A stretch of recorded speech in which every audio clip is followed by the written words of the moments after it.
এটা কে নাম দিয়েছে? এই নামটা কে দিয়েছে? দর্শকরা বলে আর কি মেগাস্টার হিসেবে পরিচিত করা হচ্ছে। এখন যদি আমি যদি এখন বলি যে আমি অলরাউন্ড স্টার।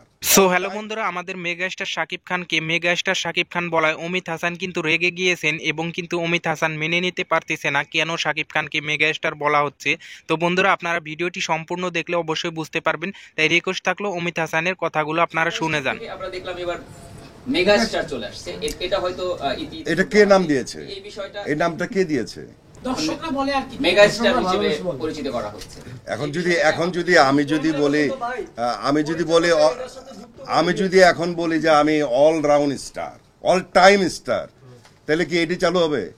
আমাকে এটা কে দিয়েছে আমার জানতে হবে, এক। আর দ্বিতীয়ত হলো যে টাইটেলগুলো কে দেয়, এটা তো আমাকে জানতে হবে। আসলে ভাই আমার পিছনে খালি অমিত হাসান চলচ্চিত্র অভিনেতা লেখা আছে, এরকম স্টার বা ওরকম না। স্টার কিন্তু বেশিক্ষণ থাকে না।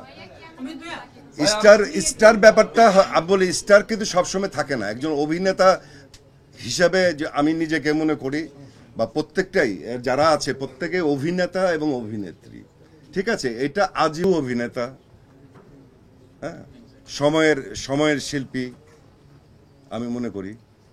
তবে একটা জিনিস আমি আজকে, যেহেতু এতগুলো ক্যামেরা আছে, আমি আমার ছোট ভাইয়ের উদ্দেশ্যে একটা ছোট্ট একটা অভিমানের কথা বলে যাই আপনাদের সবার সামনে, যেটা নিয়ে সাকিব খানের কানে পৌঁছায় আর কি কথাটা।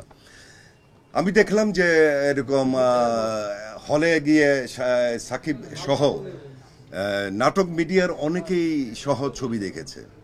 এটা সম্ভবত যেহেতু পরিচালক নাটক মিডিয়ার সঙ্গে জড়িত, তারপর চঞ্চল ভাইয়া আছে, সে নাটক মিডিয়ার সাথে জড়িত, তাদের মাধ্যমেই হয়তোবা একটা এরকম শো হয়েছে, যেখানে প্রিমিয়ার শোটা হয়েছে।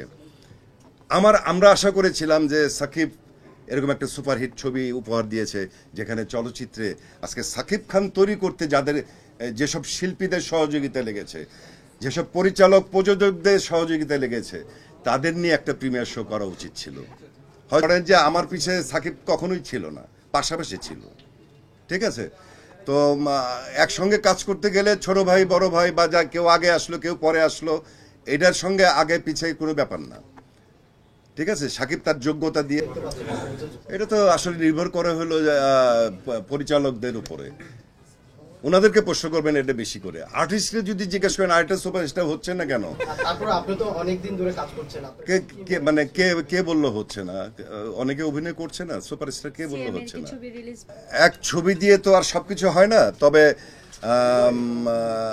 এই ছবিটা আলোচনায় এসছে এবং মোটামুটি দর্শকদের মধ্যে একটা ছবি দেখার আগ্রহটা হলে যে আমার কাছে মনে হয়েছে, কারণ আমি নিজেও এই ছবিটা হলে গিয়ে দেখেছি, এবং আশা করি যে বাংলা চলচ্চিত্র আরও সামনের দিকে এগিয়ে যাবে। শুধু একটি ছবি দিয়ে না, এরকম আরও অনেক ছবি লাগবে, কারণ যে ছবির ইন্ডাস্ট্রিটা যেরকম পিছিয়ে আছে, এটা সামনে এগিয়ে নিতে আরও এরকম লাগবে। এবং আরেকটা জিনিস হলো যে আমি বলবো, সাকিবকে নিয়ে যারা ছবি বানায় বা সাকিব খান যেসব ছবিতে অভিনয় করে, শুধু ঈদগুলোর মধ্যে সীমাবদ্ধ না থেকে সারা বছরে যদি এরকম একটা করে হিট ছবি দিতে পারে, তাহলে বাংলা চলচ্চিত্র আরো সামনের দিকে এগিয়ে যাবে আশা করি। ভাই, পৃথিবীতে শেষ বলে কিছু নাই। যখন নাকি জাফর ইকবাল সাহেব মারা গেছে, তখন মনে হয়েছে যে রোমান্টিক হিরো আর আসবে না।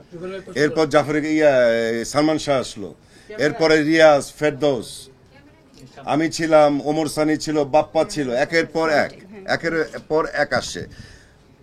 আমার কাছে মনে হয়, জানি না অন্য আপনারা কি বলবেন, সেটা আপনাদের ব্যাপার, বাট পৃথিবীতে কোনো কিছু কারোর জন্য থেমে থাকে না।